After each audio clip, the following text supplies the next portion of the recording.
Lereng Gunung Slamet seakan tak ada habisnya untuk saya jejaki. Alamnya tertanam ragam flora yang memiliki nilai manfaat bagi masyarakatnya. Ada salah satu pohon yang menjadi potensi besar bagi warga lereng Gunung Slamet. Dan sekarang saya udah bersama Ibu Suntia, Ibu Tina, dan juga Mas Santo mau cari pohonnya nih. Ikuti jejak saya, jejak petualang.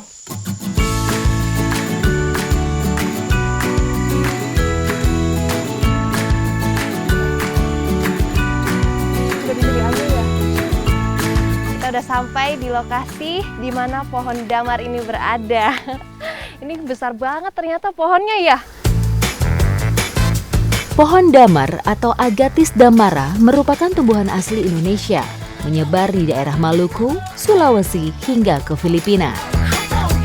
Di Kabupaten Banyumas, tumbuhan ini dimanfaatkan untuk diambil getah atau harsnya. Nih, getahnya nih, bening kayak kristal tuh. Cara ngambilnya itu berbeda sama ngambil getah di pohon karet sama di pohon pinus. Kalau di pohon karet sama pohon pinus, dia kan dibikin jalur gitu. Terus yang diambil getahnya yang cair. Tapi kalau ini, malah getah yang udah kering yang diambil. Gini nih cara ambilnya nih.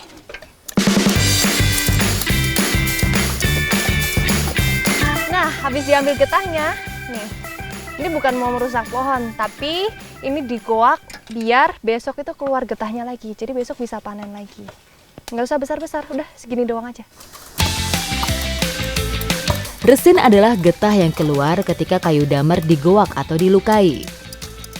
Getah akan mengalir keluar dan mengeras setelah terkena udara luar, kemudian dapat dipanen. Banyak juga ya, Bu ya? Iya.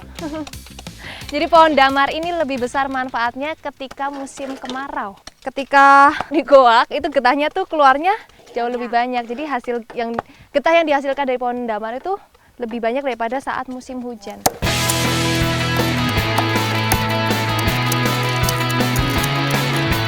Digoak ya, Bu ya. Ini kayunya itu yang masih basah. Wanginya kayak mangga muda ya. Iya. Tapi kalau yang kering udah nggak ada aromanya ya. Damar tumbuh alami di hutan-hutan dataran rendah sampai ketinggian sekitar 1.200 mdpl. Biasanya warga mengumpulkan damar untuk dijual ke pengolah untuk dijadikan kopal. Kopal adalah bahan dasar bagi industri cairan pelapis kertas, cat, lak, dan vernis. Jadi dalam satu pohon ini semuanya bermanfaat. Dari kulitnya ini biasanya dipakai untuk bahan bakar, untuk masak. Terus dari batangnya dipakai untuk bikin perabot rumah tangga. Terus dari apanya lagi nih? Dari getahnya sama daunnya bakalan kita bawa ke ternak. Ke kandang ternak ya.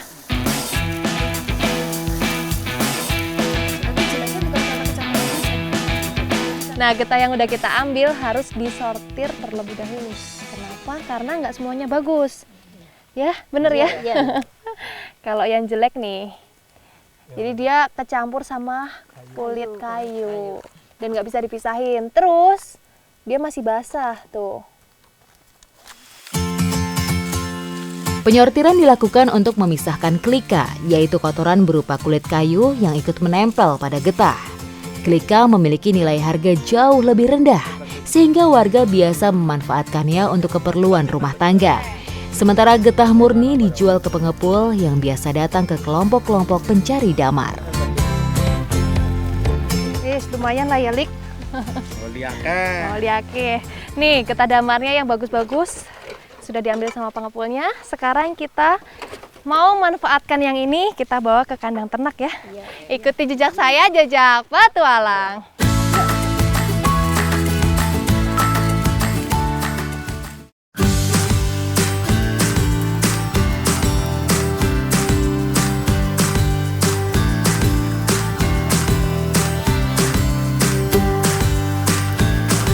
Kita mau bikin asap dari jerami, terus dari ini nih kulit dari kayu damar sama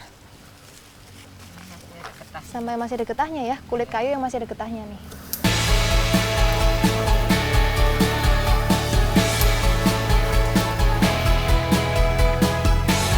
Jadi harus urut ya Bu ya? Iya. Nih urutannya yang pertama pakai jerami. Habis jerami, terus pakai kulit damar yang ada getahnya. Habis itu nanti kita nyalain, terus dikasih jerami lagi. Habis jerami lagi, kasih kayu. Kayu yang nggak ada getahnya.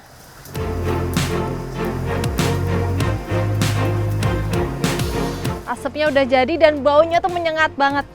Dan asap ini tuh gunanya untuk membasmi serangga pengganggu ternak. Sekarang kita mau keliling kandang ternaknya, kita basmi serangganya. Ya, Bu.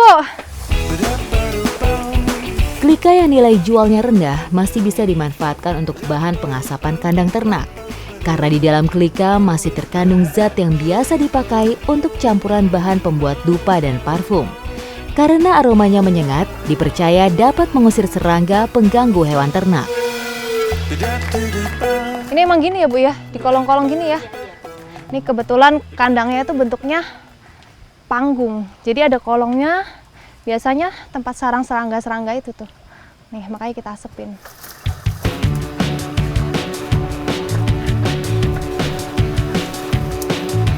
Jadi selain getah dan kulit kayu damar, daunnya pun juga punya manfaat.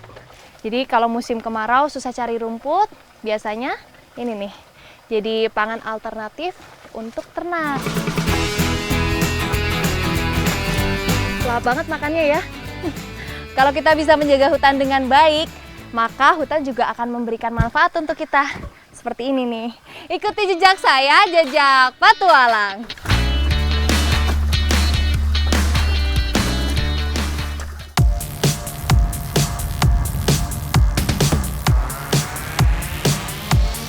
Besok di jam yang sama, jam 2 siang, waktunya bertualang.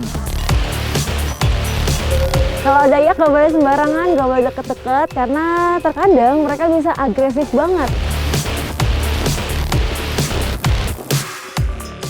Struggle-nya masing-masing punya kesulitannya masing-masing. Tapi yang membuat saya ataupun pendaki lain tetap semangat adalah pasti keindahan alam yang ditawarkan.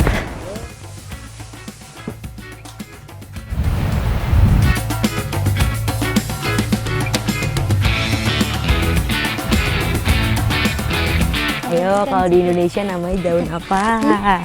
Kalau di Indonesia namanya daun jelatang.